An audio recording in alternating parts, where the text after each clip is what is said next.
Hello, everyone, and welcome back to the Football Den. Not a very pleasant day again, still the Super League talks going on, but we decided to record a FPL video anyway, thinking you still might be interested. So, this is the game FPL Game Week 33 video, and let's dig right in. So, Padhare, why don't you have a crack at the goalkeepers? Okay, so we've chosen three goalkeepers who we feel will perform the best in the coming game week if the games happen. Um, so first of all, you can see Sanchez from Brighton. They are playing Sheffield, who have a very weak scoring run. Their expected goals per 90 is just 0.41, which is less than half a goal, which is basically like one goal, less than one goal per two games. Yep. Then we have Martinez, who's always been a good shout. Uh, he's playing West Brom, and they haven't been scoring a lot, but then again, they are fighting relegation. I don't know how relevant that is right now, but yeah, if the Premier League does go on as intended, then they might provide a fight, but I think Aston Villa should do fine. They have uh, conceded, sorry, they have scored about 1.23 goals, which is not more than one goal on an average per game, which is a pretty good stat considering they're playing Aston Villa and they have a pretty solid defense. And the last we have from the Merseyside Reds is Alison. Before that, just look at that save percentage by Emmy Martinez. Throughout the season, he has a whopping 78.4 save percentage. Yeah, wow, man. That's like Like, every that's five shots, that. four of them are saved. Yeah, that alone should. Letting by just a single goal. When you play against the big teams, recently they played City and Liverpool and all, and to have that kind of save percentage just shows you how many shots he's faced, and he's led by just a single goal per game. That's pretty good. That's pretty good. And the last goalkeeping option here is Alison Becker from the Merseyside Reds or Liverpool. Uh, he's a good shout. They have a good run of fixtures, so he can also be your long-term goalkeeper if you're planning to spend some cash in the goalkeeping department. Hmm. 1.5 goals scored. Sorry, 1.5 goals scored by Newcastle per game, which is all right. And Newcastle are now pretty much out of the relegation zone, so this game really doesn't matter to them as much.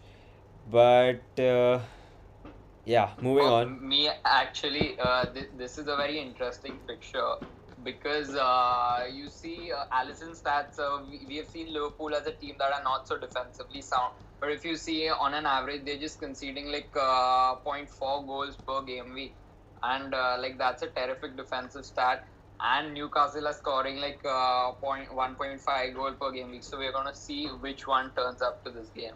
Yeah, but with the Right. reports of Phillips having a hamstring injury, they are back in a shaky position when it comes to defenders. So let's see how that pans out. But yeah, Allison is a good shout out.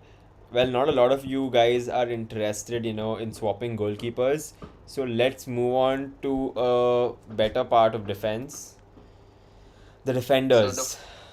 first defender we have is Fofana, and mainly why we selected him is because I think he is the cheapest defender for Leicester that is playing such a forward role at the moment. Leicester are playing Crystal Palace, who have almost no attacking threat, and uh, we see Leicester perform amazingly in their attacking sector as well. So we like to look forward to defenders who are more attacking from their team, and Fofana is one of them. Yeah, well, he's not really racked up any goals or assists. So I don't know if he's going to provide as many attacking returns as you say. But Crystal Palace aren't a side that score many goals, and 0.80 goals per game is not much. And considering a lot of their attackers are out injured, I think Fofana is a good shout out. The second we have Veltman. Uh, we all know that Brighton have been defensively sound and they've been playing some good football this season. And Sheffield United have been absolutely in shambles when it comes to scoring goals. They are last on the table with 14 points and no hope to stay in the Premier League and nothing to fight for really. So Weltman is a pretty good shout out, both in terms of attack and in terms of defense. Uh, you can, I mean, it's pretty much a given if you're playing against Sheffield United, and if you are not Manchester United, then you have a bright chance of keeping a clean sheet and winning the game. So Weltman is a good shout there. What do you think about the last option that we have, Patare? So I think the last option is a premium option, and if I were to personally go for him, it would definitely be only for the attacking returns. Because we spoke about Liverpool's defense previously, like you said, they've been shaky since Phillips is out. And to be honest, Trent doesn't do any defensive work for me. So if just a clean sheet is just a bonus out there. Mainly, we've seen his attacking returns in the past few games. Also, he provided an assist. He scored a goal also. So he's a really good shout out for those kind of returns, especially with Liverpool's run in the following game weeks. Make that 2 assists actually. He provided an assist yesterday as well. Okay, yeah. So the stats for today's video are basically for 5 to 6 game weeks from the past, because some games are yet to be played, and Liverpool played late last night. Yep. Moving on, let's move on to the midfield options that we have racked up here. Mo Salah, well, he's not been a popular choice amongst FPL right now, but then again, you look at their fixtures and you just feel like, if someone's going to score them goals, it has to be Mo Salah, right?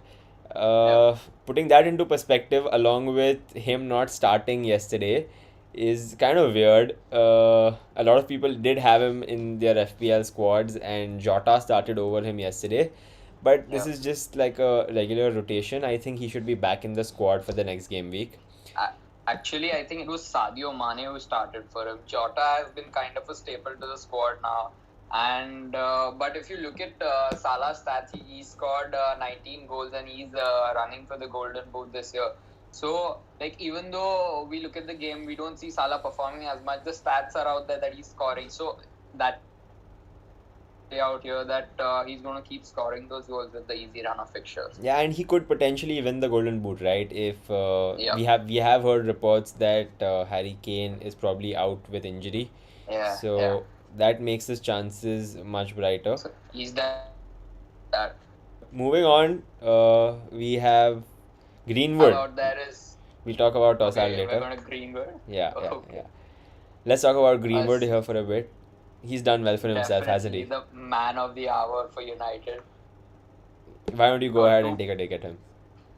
Okay, so a brilliant player, so when you know that Martial is out for the season, and you definitely expect for Greenwood to start, and he's a much better striker. He's a through and through striker, and the only one at United, I feel, because he's got the kind of finishing that you need.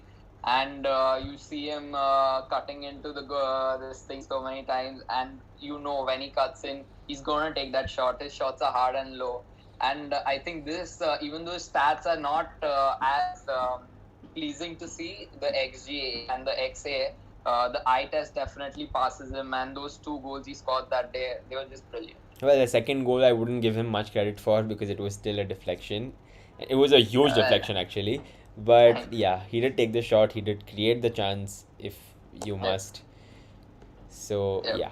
And the last one. So Trossard, basically, he's one of the main attackers for Brighton on that day. And we've seen in the past, some from eye test, some from numbers, that Brighton stats are terribly skewed. So they should definitely have more goals than they are getting at the moment.